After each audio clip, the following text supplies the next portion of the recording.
सतगुरु सतनाम सत साहिब जी, सतगुरु सतनाम सत साहिब जी। बोल सतगुरुदेव महाराज की जय, सतगुरुदेव महाराज की जय, सतगुरुदेव महाराज की जय। आज के सत्संग के आनंद की जय, आज के सत्संग के आनंद की जय।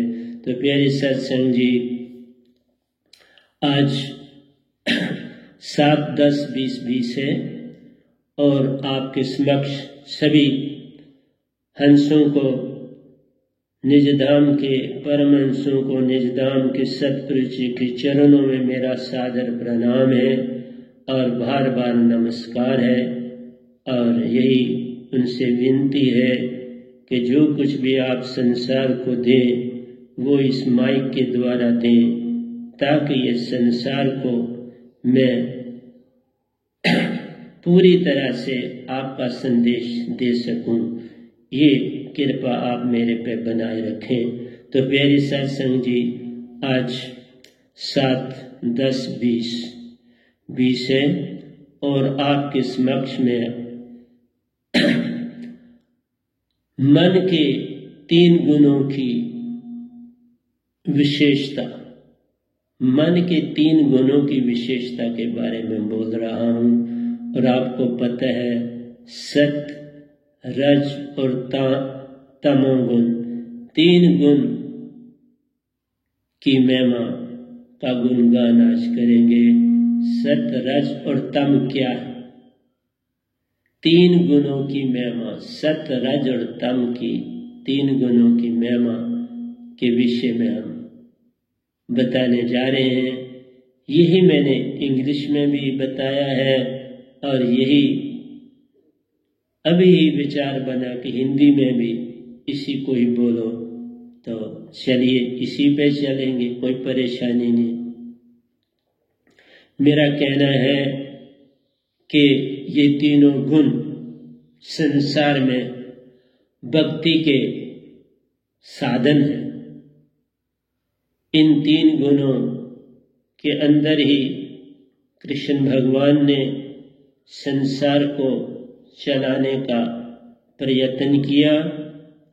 सभी गुरु वालों भी इसी तरफ संसार को चला रहे हैं, पर मैं इससे निकाल रहा, मैं चला नहीं रहा, मैं 3 से निकालने के लिए आया हूं बाबा। लेकिन तीनों की अपनी अपनी दशा बताने के बाद मैं आपको अपने लोक की तरफ, जिस लोक से आप आए हो उस तरफ ही ले जाना है ना। सत, रज और तम में जुटे रहे तो काल में ही पड़े रह जाओगे, क्योंकि ये तीनों गुण मन के हैं और माया के, दोनों के। तुम्हारी बॉडी भी 5 तत्वों से बनी और मन भी 5 तत्वों से बन। शून्य तत्व से, वायु तत्व से, अग्नि तत्व से, जल तत्व से और पृथ्वी तत्व से तन बना, इसी से मन बना। तभी तो हम कहते हैं तन मन एको जानी, मत करिए इसमें भेद। दोनों भ्रम में डालते अपना अपना फेर, दोनों अपने अपने फेर में तुम्हें घेरे हुए हैं। इसलिए प्यारी सत्संग जी, मेरा आपसे यही कहना है, मन और बॉडी को एक ही अंग जानो, ये लादा नहीं। और दोनों क्या करते हैं? सरगुण भक्ति में और निर्गुण भक्ति की तरफ ले जाते हैं। सरगुण भक्ति संसार करे, निर्गुण करे योगेश्वर। दोनों का काम एक ही प्यारो कि काल में रहे बरमाए, जीव को काल में ही बरमा के रखे, बाहर निकल ना पाए। इसी पानी में तुम तैरते रहो, गोते खाओ, कुछ करो, कोई तुम्हें रोकेगा नहीं। जैसे किसी बड़े होटल में जाते हो, वहां स्विमिंग पूल भी है, कुछ भी। आप जब मन का है तो आप उठें और स्विमिंग पूल में तैरने चले जाएं, कोई रोकने वाला नहीं। इसलिए प्यारी सत्संग जी, निज घर में जे जाना है, अपने को अपने में पाना। यहां तो तुम में मैल चढ़ी, हर पल मैले रहते हो। वहां स्वच्छ वस्त्र मिलते, उन्हीं में तुम रहते हो।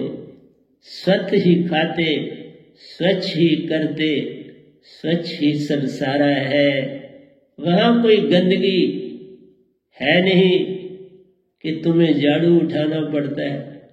यहाँ तो देखो किस्म किस्म की बीमारियां लगी हैं। और देख लो इस समय 19 एपिडेमिक की क्या कहानी है, हर एक को परेशान किया है। लेकिन अगर हम देखें तो कोई कारण होगा जिसके कारण ये परेशानियां आती हैं। जब जंगें आती हैं तब भी कोई कारण होता है, बीमारियां आती हैं तब भी कोई कारण होता है। अगर राम जी को भी लड़ना पड़ा तो कोई कारण ही बना। इसी तरह कृष्ण भगवान को उस लड़ाई के साथ सहयोग करना पड़ा, कौरवों और पांडवों की, तो वो भी आपने देखी। फिर इस संसार में कई लड़ाइयां लगी रहती हैं, वो आप देखते हो, सुनते हो, उनको खुद भी अनुभव भी करते हो। तो प्यारी सत्संग जी, मेरा यही कहना है कि सरगुण भक्ति करे संसारा, निर्गुण भक्ति योगेश्वर प्यारा। तो दोनों ही भक्ति करते हैं। जो आपकी सरगुण भक्ति है वो तो बस कंकर पत्थर चुनने के समान ले जान। कंकर ही चुनते रहते हो और फिर कंकर ही मरने के बाद पाते हो। कहा ना, जैसा कर्म करेगा बंदे वैसा ही फल पाएगा।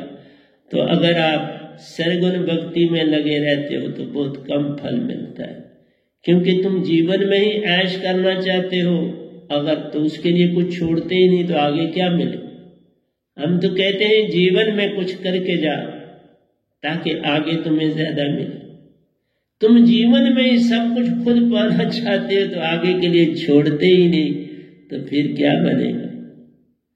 तुम्हारा पैदा खाली है, इसलिए मन और माया का पैदा खाली होता है। उस पैदे में कभी भी बॉटम नहीं होता, वो भरा नहीं जाता। आशा तृष्णा सब घट व्यापक, कोई महल न सोना। जिसको देखो मैं पड़ा है, मैं पड़ा है। जिसका पैदा खाली का खाली रह जाता, कभी भरता नहीं। इसलिए प्यारी सत्संग जी, ये दो भक्तियां सारा संसार जानता है, लेकिन सत्य भक्ति, पराभक्ति, ब्रिंगामता जो सबसे ऊपर है, जिसमें कोई मेहनत भी नहीं करनी पड़ती, सब कुछ सदगुरु हाथ पे आरो, कुछ करना शेष ना ले। एक बस करना पड़ता है, उसमें एक छलांग विश्वास की लगानी पड़ती, एक छलांग विश्वास भरोसे की लगानी पड़ती है, बाकी सब खुद हो जाता है। बिन ट्यूब के पानी में छलांग लगानी पड़ती है, ट्यूब खुद आ जाता है। बस एक चीज, इस समुद्र में छलांग लगानी पड़ती है। बस विश्वास भरोसा पहले आता ही नहीं ना, कहां से आएगा। वो तो बस कहते हैं कि हमें उसके लिए बलिदान देना पड़ता है। तो जीवन का मैंने सौंप दिया सब भार तुम्हारे हाथों में, उधार पतना मेरा है सतगुरु तुम्हारे हाथों में। तो ये तो करना पड़ेगा, भरोसे बिना बात नहीं बने। हमने भी तो भरोसा करके यहां पहुंचे ना, ऐसे थोड़ा पहुंच गए। सतगुरु भी तो भरोसे पे भरोसा करता हुआ यहां पहुंच जाता, तो भी कर लो, फिर पहुंच जाओगे। इसलिए सत भक्ति और ब्रिंगामता, ये इन दोनों भक्तियों से बहुत आगे हैं, बहुत। ये दो भक्तियां काल को छूटे नहीं देंगी, काल नहीं छूटेगा। चाहे स्वर्ग में जाओ, पितरलोक में जाओ, जहां जाओगे काल का संग साथ प्यारो। मन का संग साथ प्यारो तो फिर काल का ही हो गया ना। मन ना छूटे, मन से मान ना छूटे, फिर मन है तो मान है। तो हम कहते हैं मन के मते न चलिए, मन के मते अनेक। जो मन पे असवार है वो साधु कोई हो, ऐसा बन जाओ ना। मन ये आए काल कराला, जीवन चाहे करे बेहाला। बेहाल करता है पल भर, पल पर तुम्हें नचाता, बंदर के समान नचाता प्यारो। तोते के समान पिंजरे में रखता, कभी ना चैन वो पाता प्यारो। बस उस पिंजरे में रहता और गाता। इसलिए हम भी 5-25 के पिंजरे में फंसे हुए। इस शरीर का 5-25 का पिंजरा है। हर 5 अंग के फिर 5 अंग है और साथ हमारे। इसलिए प्यारी सत्संग जी, 5-25 का पिंजरा प्यारो छोड़ोगे तो पार हो जाओगे, नहीं छोड़ो तो इसी में रह जाओगे। इसलिए तुम्हें सेक्रीफाइस करना पड़ता। तो इस तरह से हमारे संसार में जो भक्ति करते हैं उसमें हमारे पास 3 गुण होते हैं। 3 गुण वाले लोग बन जाते हैं हमारे अंदर की बॉडी से, हमारे अंदर के सारे कर्मों से, बाहर के व्यवहार से, बाहर के रिश्ते नातों से, बाहर के संबंध से। तो ये घटते और बढ़ते रहते हैं। तुम्हारे विचारों से घटते बढ़ते हैं, तुम्हारी पोजीशन से घटते बढ़ते हैं, तुम्हारे संबंधों से घटते बढ़ते हैं, तुम्हारी सोचों से और उससे बढ़ते हैं। जिस तरफ तुम चलते हो उससे घटते हो। जैसी दशा तुम चलोगे वैसे ही इनकी शेप बनती चली जाती। ये वही हुआ, जैसे देश में वैसा वेश, जैसे देश में चले गए वैसा वेश पहनना है। इस तरह से जिसका चोला तुम्हारे पास होगा, सत्य का होगा, रज का होगा या तम का होगा, तो सतगुण जो है पहला है, रजगुण दूसरा है और तम गुण तीसरा है। विष्णु भगवान जो है वो सतगुण को रिप्रेजेंट करते हैं, ब्रह्मा जी रज को रिप्रेजेंट करते हैं और शिव जी बेचारे तमोगुण को रिप्रेजेंट करते हैं। गुणों से कोई छोटा बड़ा नहीं, तीनों देवता अपनी अपनी जगह है।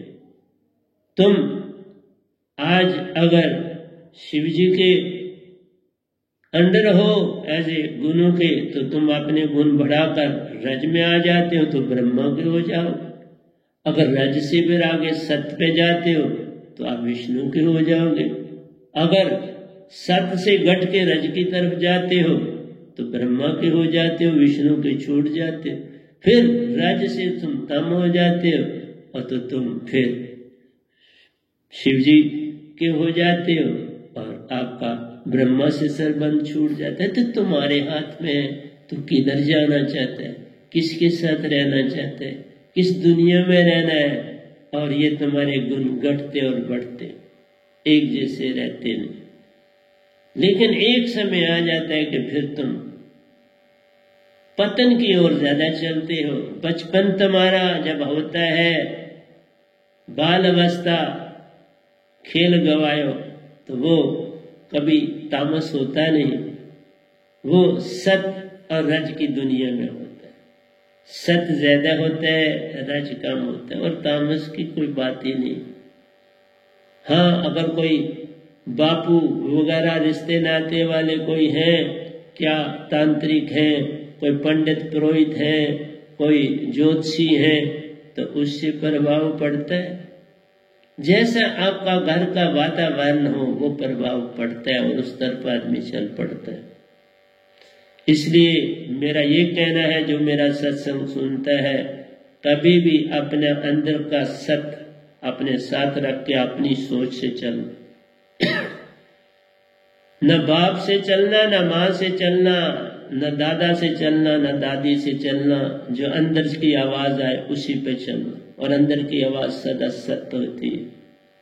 और काश कभी वो अगर जुड़े हों अपने पूर्ण सतगुरु से, तो फिर उनका सानिध्य मिल जाए तो फिर तो क्या क्या कमाल हो जाती है। पर ये तो बड़े कर्मों के बड़े भाग होते हैं जिनके हैं। कई मेरे ही द्वारा कईयों के घरों में बच्चे आए हैं तो वो तो दीक्षित हैं, और उनके यहाँ जो आत्माएं आई वो भी बड़ी ऊंची आत्माएं मैं देता हूँ। मैं छोटी आत्माएं नहीं देता, बड़ी ऊंची आत्माएं आई होती हैं वहां। इसलिए जिस जगह से आप आए वो भी तो निर्भर करता है, क्योंकि जैसा तुम्हारा घर होगा वैसी ही आत्मा वहां आएगी ना। तुम भक्ति की दुनिया में है तो जो आने वाला वहां आएगा तो वो वैसे ही भेजना पड़ता है, वहां पर दूसरा नहीं भेजना, क्योंकि उसके गुणों के अनुसार वहां भेजना पड़ता है। उसके गुण भी बढ़ जाते हैं। तामसिक के घर जो आएगा तो उसके पास तामसिक ज्यादा गुण होगा ना, उसको ही वहां भेजा जाए। रजस वाला आएगा जिस घर तो वहां आ गई वो रजस वृत्ति के, वहीं पर उसको भेजा जाएगा। उसके उसकी कुंडली में जो है संसार में आने का उसी में। लेकिन ये संसार वाले जो कुंडलियां बनाते हैं इस पर नहीं जान, ये कुंडली सारी गर्त होती है और सारा धोखा है। इन कुंडलियों से तुम क्या हो जाते हो, बंध जाते हो। बिन रसरी सगल जग बंधे, ये ना करना। मैंने कभी अपने जीवन में ऐसा नहीं कुछ किया, क्योंकि आपकी शादियां होती तो उसके लिए बनाते हैं पेरेंट्स, वे कुंडली मिलाते हैं। ये क्या, किसकी कुंडली कभी पूरी उतरी और कोई किसी का साथ हुआ, ये तो सारा बहाना है। पर हमने कुंडली को बनाना है, क्योंकि हिंदू समाज की प्रथा ऐसी बनी है। लेकिन मैं कहता हूं इसे छोड़, इन चीजों की तरफ मत चल। ये स्वाय धोखे की कुछ नहीं है। इसलिए 3 गुण है और सारी दुनिया इन 3 गुणों की तरफ चल रही है। इसलिए कहते हैं कि सत्य को समझने की चेष्टा करो। सत्य क्या है उसको जानो और सत्य की तरफ चलो। मन के मते न चलिए, मन के मते आने, मन के तरफ मत चलो। मन जो कल और कल में ले जाता है उसको त्याग। इस बॉडी के भी मास्टर बनो, इस बॉडी के मालिक बन के इसको चलाओ, न के दास बन के चलाओ। इसलिए मन को दासा बन के नहीं उसका चलो, बल्कि मालिक बन के उसके साथ चलो। जो तुम्हारी सुरती में बात उत्पन्न होती है उसके मुताबिक काम करो, और वो तब तक नहीं होती जब तुम पूर्ण सतगुरु के लो। जेब में पैसे ना हो तो बाजार से आप फ्रूट कैसे खरीदोगे? पैसे होंगे तो खरीदोगे ना। पैसे जेब में डाल के निकलते हो तो खरीदते हो। यही बात है। जब आपने सतगुरु को पकड़ लिया तो फिर सब कुछ उसका हो गया। अब उस तामस क्या करेगा? वो तो सत्य की दुनिया में आ गया। वो सत्य मार्ग की निशानी ही उसके आगे लक्ष्य है। सत्य ही लक्ष्य हो जाता है। रज और तम गए, सत्य की दुनिया में वो चलेगा और सत्य से भी फिर आगे निकल जाएगा, शुद्ध हो जाएगा। ये झूठा जो सत्य है, ये भी सत्य जो है जिसमें स्ट्रगल की जाती है, जिसमें चेष्टा की जाती है, वो काल का दायरा होता है, चाहे कुछ भी। जो बिन चेष्टा किए, बिन यत्न किए, बिन विचार किए मिल जाता है, वही सत्य हो जाता है। सत्य के लिए चेष्टा नहीं करनी पड़ती, सत्य तो बहता चला जाता है। सूरज कितने दूर है, रोशनी हम तक आ रही है। इस कमरे में भी बैठे हैं तो भी रोशनी आ रही, इस हाल में बैठे हैं तो रोशनी आ रही। इसलिए प्यारे सत्संग जी, मन की बात तभी छूटेगी जब पूर्ण सतगुरु के होगे। सतगुरु के नहीं होगे तो मन ही के मुताबिक चले, और मन के मुताबिक चलोगे तो सदा तुम्हारे अंदर डाउट्स बने रहेंगे, शक और शुबे बने रहेंगे। तुम हर चीज में शक और शुबा करते हो। देख लो, वाइफ हस्बैंड पर शक करती रहती है सारी उम्र, और हस्बैंड बीवी पर, बस यही तो लड़ाई चलती रहती है उनकी, और खत्म ही नहीं होती। और जो सतगुरु के हो जाते हैं इन झंझटों से ऊपर उठ जाते हैं, उनको इन चीजों से लेन देन छूट जाता है। उनका एक ही होता है, आज सदगुरु के दर्शन हुए कि नहीं हुए? आज कोई यात्रा हमारे ध्यान में हुई कि नहीं? क्या सदगुरु मिले हमको कि नहीं? बस ये कहानियां चलती हैं तो बात बनती है। किसको माने किसको छोड़े, ये संसार है। एक को पाया, एक को जाना, अब पीछे क्या रह गया? सतगुरु का पाना और सतगुरु से सतपुरुष की दात का पाना, और पीछे क्या रह गया? सत में सत आन समान, तुम आ गई सत हो, सत में आन सब समत सत होगा, मां सत बन जाओगे।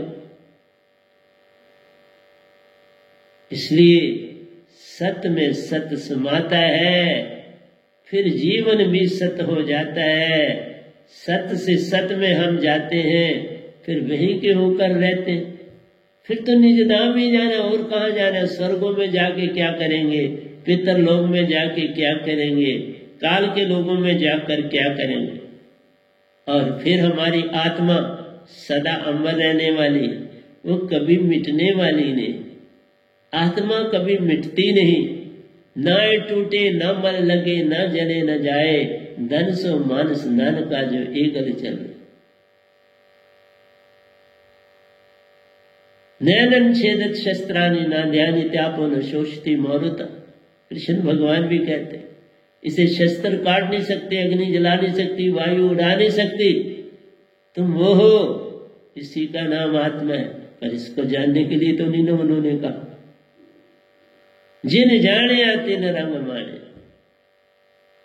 जानोगे पूर्ण सतगुरु की दात से, ऐसे तो जानोगे नहीं। लाख यत्न करे जे कोई, बिन सतगुरु बात बने न कोई। सतगुरु के बिना बात नहीं बनती। इसलिए हमारी आत्मा अमर है। ये बेसर एलिमेंट जो होते हैं, मन और माया, इससे दूर है, मन और माया से बाहर है। और मन और माया ने एक दिन खत्म हो जाना। तुम इमॉर्टल हो, ये सब कुछ इमॉर्टल, ये खत्म हो जाएगा, इनसिग्निफिकेंट हो जाएगा। और वैसे का वैसा सतपुरुष में जा समाएगा, हंसा नहीं बने। उस संतत्व में जा समाएगा जो श्वेत है, लेकिन हंसा नहीं बन पाएगा। देखा कितनी विचित्र बात। हंसा वही जिनको एक बार उन्होंने उछाला, हाथ में लेके उस ज्योत को, वो हंसा बने। अब हंसा और नहीं वो बनाते, इसलिए उसमें समा के रहना है और हंस नहीं बन पाना। फिर तुम अपनी चमक रोशनी दिखा नहीं सकते। तुम्हारी चमक जैसे तारे इस तरह चमकते हैं, ऐसे ही तुम सतलोक में हंसा चमकते हैं। अपनी अपनी विशेषता है, हर एक को बिन पहचाना जाता है। इसलिए जो चीज हमारी सुरती को जगाने में सहायता करती है वो एक ही है, वो सतलोक से शब्द आता है और सतगुरु के पास आन समाता है। जो शब्द को पाता है उसी में वो रम जाता है। फिर मैंने इंग्लिश में भी एक कहानी सुनाई है छोटी सी, मैं आपको भी बता देता हूँ ताकि आपको चेष्टा अब न करनी पड़े कि हिंदी में क्या बोला और इंग्लिश में। एक फैमिली थी जिसमें 3 सदस्य थे और एक नौकर था। बड़ी अच्छी फैमिली थी, अच्छा खाने पीने वाले थे, बिजनेसमैन थे, अच्छा बिजनेस था, अपनी फैमिली के लिए सफिशिएंट था, बल्कि अपने संबंधियों की भी मदद करते थे और उनको भी काम देते थे। वो भी उनके जो काम थे उनमें काम करते थे। तो बेटा उनके घर काफी लेट हुआ था, बड़ी मिन्नतों के बाद उनके घर बेटा हुआ था। तो जब वो बेटा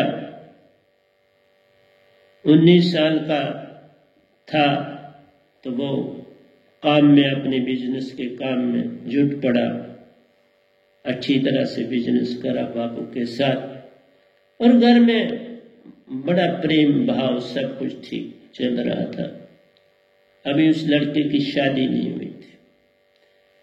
23 साल की आयु में हुआ तो उसके फादर बीमार हो गए। कोई खास बीमारी तो नहीं थी उनको, खांसी का या दमा की बीमारी हो गई। तो एक रात को वो बड़ा खांस रहे थे बड़ी बुरी तरह से, तो बेटा तो दूसरे कमरे में सोया था। तो उसकी माँ ने और सर्वेंट ने उनको हॉस्पिटल में लिया, और हॉस्पिटल में उन्होंने कुछ घंटे डेढ़ के बाद दम तोड़ दिया। बेटे को खबर मिली कि इस तरह से आपके फादर एक्सपायर हो गए हैं। वो बड़ा परेशान हो गया। उसने कहा एक छोटी सी बात के लिए वो खामखा हॉस्पिटल चल पड़े, रोक भी नहीं सकता था, कुछ कह नहीं सकता था। अंदर से वो चाहता था कि किसी को बुला लेते हैं, कोई बात है तो ऐसा, तो हॉस्पिटल खैर जो होना था हुआ। तो इस लड़के को अब होश आई कि मैं अपने बाप के लिए जगह जगह तीर्थों में अच्छी अच्छी जगहों पे इसने अच्छे अच्छे लोगों से मेल मिलाप किया। जहां पुण्य दान जो करना था बेचारे ने बड़ा किया, अपनी तरफ से उसने किया। और फिर उसके अंदर एक बहुत बड़ी मलाल था, बड़ा दुख था अपने आप पर कि वो फादर के साथ क्यों नहीं था हॉस्पिटल। बस ये चीज उसको खाती थी प्रतिपल हर दम, और वो जगह जगह घूमता था। उसने अपने बिजनेस का भी कोई ध्यान नहीं दिया कई सालों तक, और वो स्थानों पे घूमता था अपने बाप के आत्मा के लिए। तो मेरा कहना प्यारी सत्संग जी, अगर हम पहले ही संभल के चले तो हमें ये चीजों को देखना नहीं पड़ता, पर हम चलते नहीं। ये जो 3 गुण बने ये बड़ी विशेषता है इनकी। अगर हम पहले ही सत्य व्यक्ति में पढ़ जाए तो बहुत सुंदर, नहीं पढ़े तो इनसे ही आगे बढ़ना पड़ता है। और सत्य की बड़ी महिमा। रज जो है, मैं आऊंगा अपनी जगह पर, लेकिन मेरा कहना है कि ये तीनों घटते बढ़ते रहते हैं। जैसे मैंने बोला जो बच्चा 10 साल तक का है उसके पास सत्य है, उसके पास और क्या है बेचारे। सत्य के बाद जो वो पढ़ता है आगे चलता चला जाता है तो उसके अंदर रज की कुछ वृत्तियां बढ़ने लगती। और जब वो 18-19 साल का होता है तो फिर जो माँ बाप के गुण होते हैं या अवगुण होते हैं वो उसको प्रभावित करते हैं। अगर बाप सिगरेट पीता है तो उसको भी सिगरेट की आदत पड़ जाती है। वो भी कहता है देखो मैं कैसा स्वाद है। बीड़ी पीता है तो वो भी बीड़ी चोरी से एक निकाल लेता है, कौन सा फर्क पड़ता है। बापू आगे पीछे गई तो एक बीड़ी निकाल ली। मैच बक्स तो होती है वो खरीदी भी जा सकती है, बीड़ी भी खरीदी जा सकती है, पहले वो चखेगा वहीं से घर से। तो अगर बापू को अच्छी लगती है तो उसको भी पहले खांसी सांसी थोड़ी लगेगी और फिर कहेगा यार बड़ा अच्छा है, इसमें दर्द सुन हो जाता। तो मेरा कहना है कि जो घर में अवगुण होता है वो बच्चों को लगता है, उससे बचना बड़ा कठिन। मैंने जो जितना आज तक देखा है वो चीजें हुई, उनसे बचा मुझे नहीं दिखा कोई। तो मैं आगे कोई टावा हो तो उसकी बात मैं क्या करूं। तो मेरा प्यारी सत्संग जी कहना है कि उस घर में उस बच्चे ने बड़ा दुख सहा और महसूस किया बाप की कमी।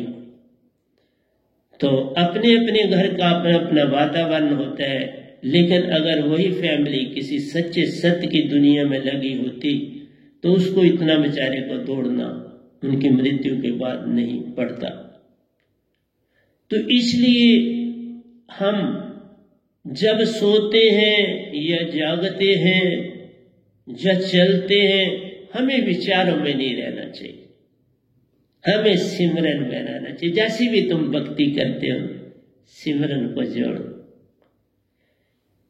सत्य कौन कौन पकड़ेगा, सबके कर्मों में ऐसा होता नहीं। तो वो तो मेरा कहना है फिर आप जब भी जहां चलो विचारों में न जाओ, अब सत्य को की तरफ सिमरन में रहो तो तुम्हें सत मिले। जो भी तुम सिमरन कर रहे हो, जो भी तुम्हारे पास है उसमें तुम रहो, तुम्हारी बड़ी सहायता।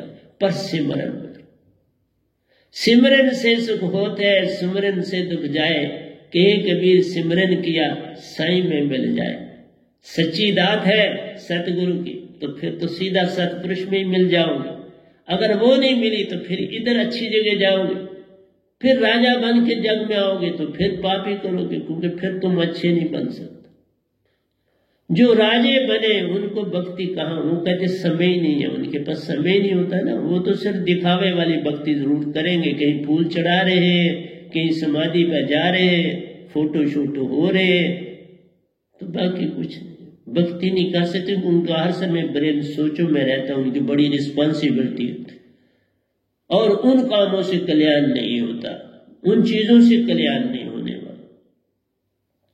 इसलिए मेरा कहना, लॉर्ड कृष्ण जी भी कहते हैं कि हम जितने भी काम करते हैं उस काम में हमारा मालिक का हाथ होता है, कुदरत का हाथ होता है। बिल्कुल सच, कुदरत का हाथ होता है। अगर सतपुरुष को जान लिया, सतगुरु का जान लिया तो सतपुरुष का हाथ हो गया। उसको नहीं जाना तो फिर निरंकार का हाथ है। क्योंकि डोर पीछे से डोर तो उसी के साथ बंदी है, माइंड है ना, उसका सब यूनिट माइंड आपके सुषमना में बैठा है तो वो तो चला रहा है। बल्कि आत्मा तो अंदर गुलाम है, तुम गुलाम बने और काम कर रहे। इसलिए मेरा कहना है, जिसके मन में थोड़ा सा अहंकार आ जाता है वो बड़ा खतरनाक है। अहंकार आना ही बहुत बड़ा अवगुण है। लेकिन वो तुम समझते हो मैंने ये काम किया, मैंने ये बहुत बड़ा काम कर दिया। बेटे ने किया तो बाप को भी कहेगा, मदर को भी सुनाएगा, मैंने कमाल ये कर दिया। जबकि इसमें कमाल का काम पीछे जो डोर है उसका होता है, तुम्हारा कमाल कहीं होता है। इसलिए इसको हम एक बहुत बड़ी गलती ही कह सकते हैं, हम बड़ा अवगुण कह सकते हैं कि ये बड़ा अवगुण है कहना कि मैंने ये काम किया, मैं बहुत बड़ा हूं, मैंने ये किया, मैं ये किया। नहीं, करन करावन आपे आप, मनुष्य के कुछ नहीं हाथ, कुछ भी मनुष्य के हाथ नहीं। जो ये कहता है ये करता मैं हूं, वही भूला। एक न भूला दो न भूले, भूला फिर या कुल संसार, किस किस को समझाऊं, सब जग अंधा, सभी को लगा है पिटवा का धंधा। क्योंकि ईगो जाती नहीं, निज की पहचान आती नहीं, और जब तक निज की पहचान न हो भक्ति हो पाती नहीं। भक्ति तो तब होती है जब निज की पहचान हो। इसलिए उसको अंदर बड़ी खुशी मिलती है, मैंने ये काम किया, हर एक को सुनाता है। मतलब इसका तो ये है कि वो उसने बहुत बड़ा जुल्म किया है, बड़ा अवगुण किया, और उसको वो सबके सामने मान रहा, ये अवगुण। मैंने ये किया, मैंने वो किया, ये गुण नहीं अवगुण है वो, और अपने अवगुण अपने पाप की वो दशा सबको सुना रहा। इससे उसके अंदर एक कमी उत्पन्न हो जाती है कि वो अपने अंदर का अहंकार उसका बड़ा पुख्ता हो जाता है। अब वो बड़ा अकड़ के चलेगा, गाड़ी चलाएगा तो बड़ी और ढंग से चलाएगा, वस्त्र पहनेगा तो और ढंग से, और नेतागिरी की बात उसमें आ जाएगी तो वो सारा काम बिगड़ गया, चौपट हो गई। अहंकार आया और आपके अंदर जो अवगुण है उसका कहते हैं एक फोड़ा पकने लगा अपने अंदर, जो कल बीमारी में बदलेगा। वो आपके अंदर दोबारा और दोबारा अपना असर करेगा, और वो फिर कहेगा मैं बहुत बड़ा, मैंने बड़ा काम कर दिया, मैंने कमाल कर दिया। जैसे कोई बड़ा प्लेयर बनता है, जैसे कोई बड़ा स्टूडेंट बड़ी पोजीशन लेता है, फिर उसका ठिकाना कोई नहीं होता, जबकि उसको हम्बल अलीम बन के बस मालिक का शुक्रिया अदा करना चाहिए। मालिक का शुक्रिया अदा करना ही सबसे बड़ा है। चाहे जिस भी ढंग से तुम मालिक की, जो भी निरंकार को मानते हो तो निरंकार का धन्यवाद करो, देवताओं को मानते हो देवताओं का धन्यवाद करो, सतपुरुष को जानते हो तो सतगुरु का धन्यवाद करो, जैसा जैसा तुम्हारा स्थान है, क्योंकि उनका प्रभाव तुम्हारे ऊपर पड़ता है। और जो हमारा बड़ा मन है वो इन तीनों गुणों में चलता है, सतगुणों में भी चलता है, रज में भी चलता है। देखो तीनों गुणों में तीनों देवता काम करते, कितना तालमेल है। ये नहीं जो सत वाला वो नहीं रज से कहता मैं बड़ा हूं, रज वाला नहीं कहता तम से मैं तुमसे बड़ा हूं, तम वाला नहीं कहता मैं तुमसे छोटा हूं। वो तो अपनी अपनी ड्यूटी दे रहे हैं, तीनों को संभाला है और कह रहे हैं ऊपर चढ़ो। शिव जी थोड़ा किसी को कहेंगे तुम नहीं ऊपर चलो, वो कहेंगे तुम ऊपर रज की तरफ चलो, और रज वाला कहेगा तुम सत्य की तरफ चलो। तो ये टासिंग चलती रहती है एज के मुताबिक। 19 साल की आयु में तुम होते हो, वहां पर फिर समझो कि अब सत्य का काम खत्म हो गया, रज जो है वो तीखेपन में होता है। और आजकल पेरेंट्स भी जो है वो रज की तरफ बच्चों को दौड़ाते हैं। तुमको उन्होंने जीविका कमानी है, अपने पांव पे खड़ा होना है, तो उसके लिए रज ही चाहिए ना। रज फिर जो है अपना काम जोरों से करता है। और जब अवगुण है पेरेंट्स में तो तम भी साथ चलता है, और तम और रज बहुत बार इकट्ठे, कई बार सत्य के साथ रज चलता है और कई बार रज तम के साथ चलता है। तो ये अकेला नहीं रहता, ये बड़ा चालाक है और धोखा भी खा जाता है। तम के साथ लगा तो बिगड़ गया, फिर वो बच्चे माँ बाप के हाथ से निकल जाते। मैंने ऐसे बच्चे भी देखे, ऐसे घरानों को भी देखा कि एक जो मेरे पास पढ़ा वो डॉक्टर बन गया, जो बेटा था उसको बाहर भेजा तो वो नशेवर बन गया। क्योंकि बाहर जाओगे डिफरेंट जगह पर एजुकेशन पाओगे तो संग तुम्हारा तुमको बिगाड़ देता है।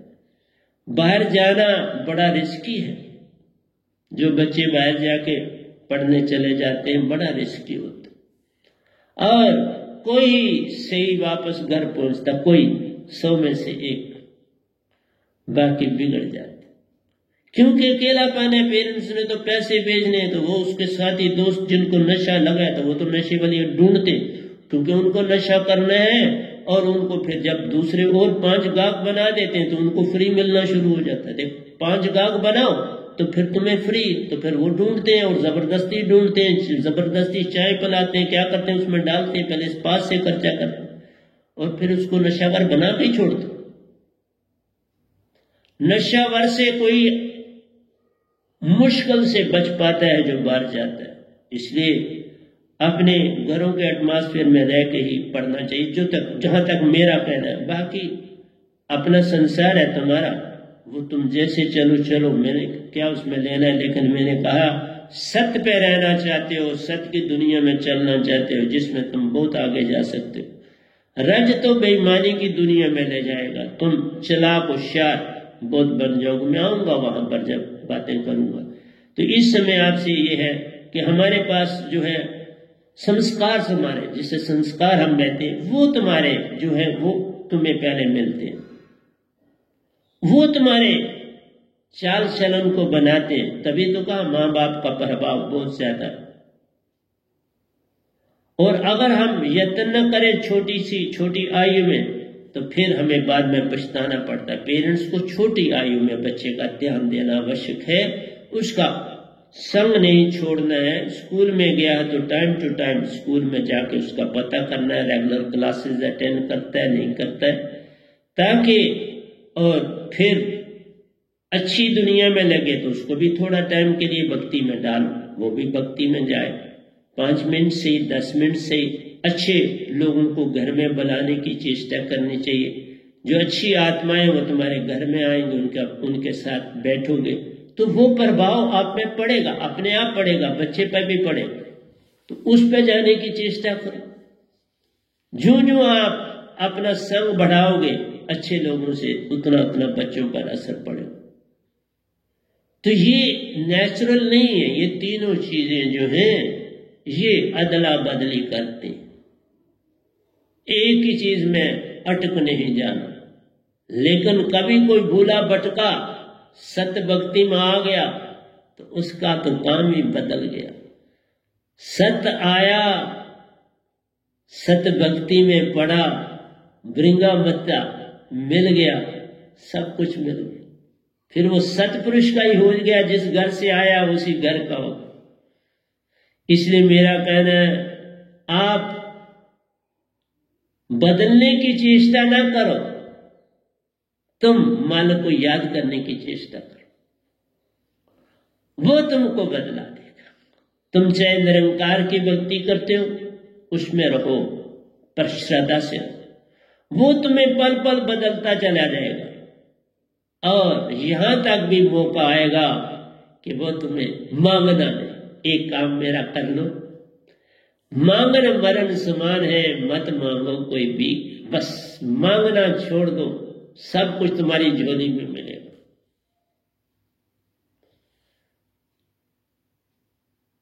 बस मांगना मरण समान है, मत मांगो कोई भी। बिन मांगे मोती मिले, मांगे मिले ना भीख। मांगने चले जाते तो वो कुछ देता ही नहीं, मांगते को क्या कुछ को। पहले फिर कुछ लोग देते, आप तो बिल्कुल ही नहीं, मांगतों को कुछ नहीं मिलता। अब वो काम कर रहे, अब वो काम की दुनिया में आ गए, क्योंकि मांगतों को आप कोई कुछ नहीं दे। कहते हैं काम, वो पेशा खत्म हो गया। वो भी पेशा था उनका, ऐसा नहीं है। पूरे घर के घर मांगने की आदत में थे तो उसमें पड़ गए, तो वो उनका पेशा हो गया। अब वो पेशा नहीं चल रहा, अब उनको मेहनत मजदूरी की तरफ। तो बहुत सी चीजें इस कोरोना एपिडेमिक ने बड़ी तब्दीलियां लाई, कोविड-19 ने बड़ी तब्दीलियां लाई है, और दुख भी बहुत दिए। ये नहीं मैं कहता हूं ज्यादा दुख दिए, सुख तो बहुत कम दिए। सुख कहाँ होते, बीमारियों में सुख की तो बात ही नहीं है, सुख की बात मैं नहीं करता। दुखी दुख दिए, लेकिन हमें जानना चाहिए कि कारण क्या है, कारण ढूंढने की चेष्टा करना चाहिए। इसलिए हम भक्ति से, ध्यान से, श्रद्धा से आगे बढ़ सकते हैं। और जो भी काम भक्ति की दुनिया में हमें मिले उसको हम श्रद्धा से करें। किसी भी आप सत्संग में हैं, किसी भी, वहां सेवा जरूर करें। सेवा का बड़ा फल है, पर श्रद्धा से करें। तुम अपनी श्रद्धा से करो, जहां पर भी हो, फल की इच्छा मत करो। देने वाला तुमको बढ़ा देगा, देने वाला तुम्हारे खजाने भर देगा। इसलिए प्यारे सत्संग जी, मेरा कहना, जो काम तुम्हें मिला है उसे लगन से करो, उसमें अपने आप को बिल्कुल खत्म कर दो, मिटा दे अपनी अस्थि को। अगर कुछ मर्तबा चाहिए कि दाना खाक में मिलके गुले गुलजार होते, जहां भी लगे हो वहां झुके रहो, और ऐबों की दुनिया में नहीं जाना, नशे की दुनिया में नहीं जाना, उससे खत्म हो जाओ। उससे बचाना है बच्चों को, अपने बच्चों का ध्यान रखना आवश्यक। मैं ये कभी नहीं कहूंगा ना रखो, उन्हें खुला छोड़ दो, नहीं, खुला नहीं, उनके पर पूरी निगाह रखनी है। पूरी निगाह नहीं रखोगे तो खराब हो जाए। मैं एक इंस्टेंस आपको सुनाता हूं। मेरे मामू थे, है अभी भी, उनके बड़े भाई का बड़ा बिजनेस था। अब बाप तो जो नाम हमारे थे वो तो अब काम नहीं करते थे, क्योंकि 47 से पहले वो बड़े अमीर थे। तो बेटे का काम बड़े का बहुत अच्छा था, तो छोटा बेटा बड़े भाई के पास ही रहता था, माँ बाप जहाँ रहेंगे वहीं रहेगा। तो मेरा कहना है, उसको पढ़ाई में रुचि नहीं थी। उसको पता था बड़ा काम है, भाई मुझे भी अच्छे काम में लगा देगा। वो पढ़ ना पाया। उसी क्लास में वो थे, उसी क्लास में मैं पहुंचा। मेरे पास किताब खरीदने के लिए नहीं थी, तो मैं कॉलेज से कोशिश करता था वहां जाऊं, पहले मैं किताब से वहां जो पढ़ा है वो पढ़ लूं, तो फिर मैं दूसरे घर जाऊंगा जहां मुझे ठिकाना मिला था। तो प्यारी सत्संग जी, 2-4 दिन तो उन्होंने कुछ नहीं किया, और नेक्स्ट डे उन्होंने उस अपनी अलमारी को ताला। वो तो होते घर में नहीं थे, होते जब भी मैं तकरीबन गया वो घर में, तो किताब पढ़ के कहीं रख देता था, छोड़ देता। तो उन्होंने ताला लगा दिया, और मैं आया तो मेरे नानू साहब बैठे थे, तो ताला मैंने देखा तो मैं एक किताब टेबल पे पड़ी थी। तो मैंने कहा, मुझे पता था उन्होंने पढ़ाई छोड़ दी हुई है, वो घर वालों को नहीं पता था, वो कॉलेज नहीं जाते थे, क्योंकि अब मेरी क्लास में थे तो मैं जो सारी सेक्शनों में पता थे, मैंने उन्हें कभी कॉलेज देखा ही नहीं। मैंने उन्हें एक दिन पूछा भी आप किस सेक्शन में पढ़ते हो, उन्होंने पहले बताने की नहीं चेष्टा की। फिर इसी तरह उन्होंने, उनको क्या इतना आइडिया ही नहीं था, उन्होंने एक सेक्शन बता दी। मैं उस सेक्शन 2-3 दिन लगातार उस सेक्शन को वॉच किया। जिस दिन मेरा पीरियड नहीं था या खत्म पहले हो गया तो उनका देखा, वो मुझे तो कहीं कॉलेज में नहीं दिखे। तो मैं वो किताब चाहिए कि चलो मैं साथ ले जाऊंगा, कल ले आऊंगा। तो मेरे नानू ने आवाज दी और कहा कि नहीं, उसने बंद किया है, आप किताब ना लिया करो। तो हमने फिर वो किताब नहीं ली और हम चले आए। फिर उन्होंने 1 साल के बाद जब रिजल्ट वगैरह हुआ तो कॉलेज में पता की, तो वो कॉलेज वालों ने देखा कि वो तो कभी कॉलेज आया ही नहीं, वो 11th में आया हुआ था तो कुछ पीरियड आया, फिर नहीं आ रहा। तो मेरा कहना है कि बच्चों की पूरी देख रेख रखनी चाहिए, उनकी पढ़ाई का उनका खास कर, क्योंकि यह बड़ा आवश्यक है। हाँ, मेरे जैसे का कौन ध्यान रखते, तो पर मैं तो पढ़ने के लिए ही दुनिया में पैदा हुआ था, मुझे तो पढ़ना था और आपके सामने आना था ना। इसलिए प्यारी सत्संग जी, मेरा कहना है कि बच्चों का पूरा ध्यान रखो और भक्ति में जाना ही जाना है। चाहे तुम झूठ की तरफ लगाओ कोई परेशानी नहीं, लेकिन भक्ति की तरफ खुद भी अच्छी तरफ लगो और बच्चों को भी अगर अच्छी तरफ लगाओगे, लोक सुखी पर लोक सुखेला हो जाएगा। भक्ति से लोक सुखी और पर लोक सुखेला, ये जग भी सुखी हो जाता है और जहां तुमने पहुंचना है।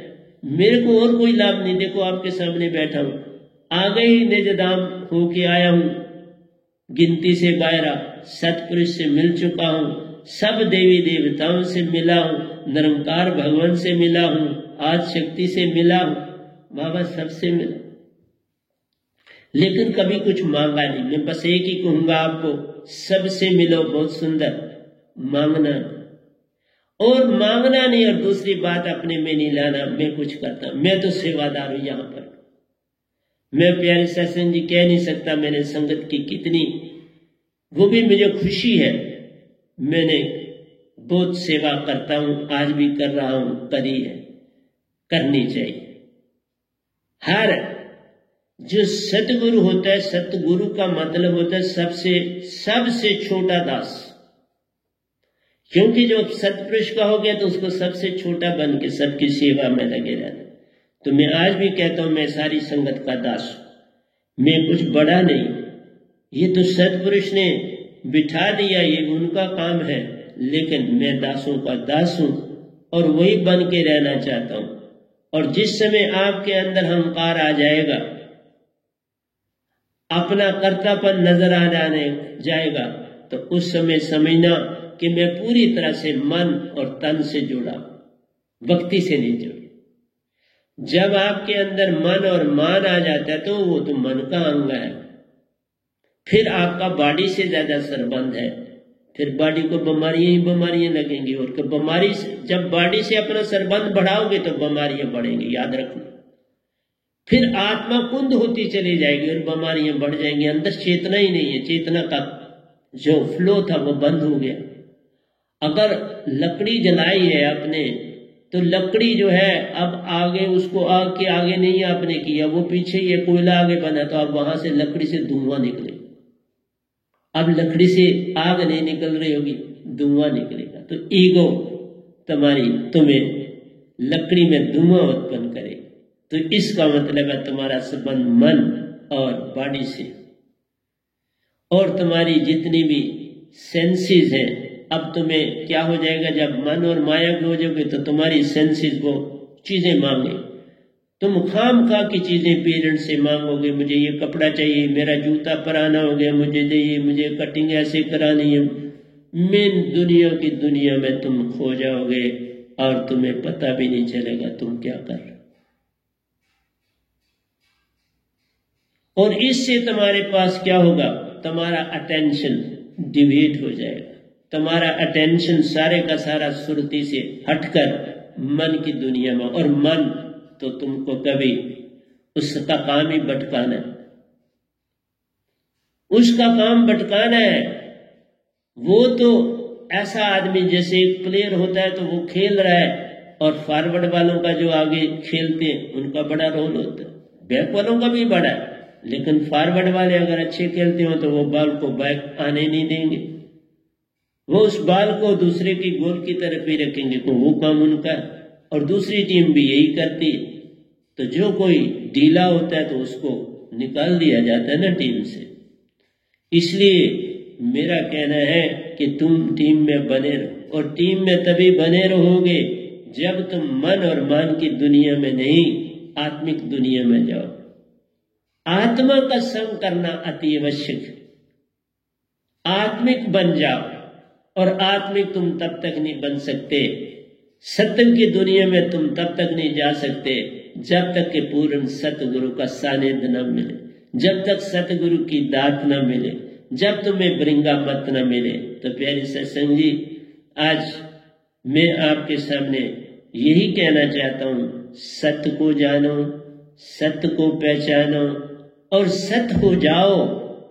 फिर देखो कि तुम्हारे अंदर ना कभी इच्छाएं उत्पन्न होगी, ना तुम्हारे अंदर मायूसी उत्पन्न होगी, ना तुम्हारे अंदर कोई ब्रेन की कोई कमजोरी आपको दिखाई देगी। ब्रेन भी स्वच्छ और साफ होगा, क्योंकि उसमें विचार ठीक जी है। तुम्हारे अंदर कोई डिप्रेशन नहीं होगा किसी किस्म का, और तुम्हारे अंदर कोई इच्छाएं भी नहीं होंगी, तुम्हारे अंदर अहंकार नहीं होगा। ये है माँ बाप का काम, इन चीजों की तरफ बच्चे को ले जाना। लॉर्ड कृष्णा भी कहते हैं, तुम सारे काम छोड़ दो, किस पे? गुरु पे या सतगुरु। अगर गुरु है तो सब उन पे छोड़ दो, अगर सतगुरु है तो सब कुछ उन पे। जीवन का मैंने सौंप दिया सब भार तुम्हारे हाथों में, उधार पतना मेरा है, सतगुरु तुम्हारे हाथों में। ये सौंपना अति आवश्यक, और उनका संग करना। अगर गुरु है उनका संग करो, सतगुरु है उनका संग करो। संग से आगे बढ़ते हो, उससे तुम्हारे अंदर एक अवेयरनेस, जागृति पैदा होती है, और वो जागृति तुमको भक्ति की तरफ ले जाएगी, तुम्हारे मन बुद्धि को हटाएगी, और तुम्हारे अंदर सुरति की चेतना कर जाएगी। सुरति चेतन करना ही भक्ति। मन माया का संग छोड़ते जाना है, सुरति का संग पल पल करने से तुम भक्ति की दुनिया में जाओगे, नहीं तो नहीं जाओगे। कभी भी जब भी कभी आप कोई आशा रखते हो, वो तुम्हें क्या काम करती है? आशा तृष्णा जब भी तुम करते हो, तुम फ्यूचर में चले जाते हो। और जब आप विचार करते हो, सोच विचार करते हो, वो आपको पास्ट में ले जाता है। ये चीजें छोड़नी है। सोच विचार नहीं करना, आशा तृष्णा नहीं करनी, कोई इच्छा कोई होप नहीं करने की मुझे ये चीज करना। तुम सिमरन में चले जाओ, तुम सिमरन में चले जाओ। छोटी सी छोटी आयु में हो तो दीक्षा जरूर लो, और दीक्षा लेके इसके सिमरन में रहो, फिर आपको लाभ ही लाभ है। किसी बुरी चीज में तुम नहीं पड़ोगे। इसलिए अपने एक्शनों को, जो गलत एक्शन मन माया को, उनको छोड़ दो, उनका त्याग करना ही भक्ति है। और अपने आप को सतगुरु के हवाले करना है। इसी को हम कहते हैं जागना, रीअवेकनिंग हो जाए तुम्हारी, तुम जाग जाओ। जागने का मतलब है तुम्हारे अंदर से आशा तृष्णा इच्छाएं चलेगी। कभी मांगो नहीं, तुम फटाफट कहते हो। कोई कहता अभी मुझे किसी ने किसी से बात, उसने कहा, वो कहते हैं जी हम जरा सा सिमरन करते हैं तो हमारी मांग पूरी हो जाती है। मांगों के लिए सतगुरु थोड़ा है, मांगे छोड़ने के लिए सतगुरु। मांगन मरण समान है, मत मांगो कोई भीख, मांगन ते मरना भला, यही संतन की सीख। तो तुम क्या कर रहे हो? फिर मांगते हो। मांगने से क्या मिलने वाला है बाबा? मांगने से, मैं तो कहता हूं मांगना ही सबसे बड़ा अवगुण। इससे बड़ा कोई अवगुण नहीं, ईगो से भी बढ़ के मांगना अवगुण। और तुम सिर्फ मांगने के लिए सदगुरु रखा है, यही तो एक बड़ी अडंबना बन गई कि तुम्हारा काम हो गया। भाई काम ने तो होना ही था, काम ने क्या करना था, सदगुरु का क्या लेना देना। सदगुरु का काम तो है तुमने भक्ति में को उन्नति करी, कुछ छोड़ा। पाने का नाम सदगुरु नहीं है, छोड़ने का काम सतगुरु का। तुमने क्या छोड़ा, तुमसे क्या छूटा, उसका नाम भक्ति। अगर छूटा नहीं तो तुम अभी संसार में हो, भक्ति तो शुरू ही नहीं हुई, सतगुरु कैसे तुम्हारा हो जाएगा। काम तो होते रहते, काम तो निरंकार ही कर देता। सतगुरु का काम फिर क्या हुआ। अगर सतगुरु से जुड़े तो काम के लिए जुड़े, तो फिर क्यों नहीं जुड़ना चाहिए, फिर तो कोई लाभ नहीं। तो तभी फिर मुझे फोन भी नहीं करना कोई। मैं कहता हूं किसको फोन करना है, क्या करना है। इनकी तो निगाह ही काम में है कि काम मेरा हो गया, फलाने का हो गया तो मेरा भी, बस काम पर तक जुटे हो, उससे आगे आप जाते नहीं। तो मैं प्यारे सत्संग जी घड़ी को देखना पड़ता है ना, तो फिर जब समय फिर मिलेगा मैं आपके साथ आ जाऊंगा नई चीज लेके नया। लेकिन ये टॉपिक जो हमने अब स्टार्ट किया है, ये 3 गुण, ये अभी खत्म नहीं हुआ, इसका अभी शुरुआत हुई है।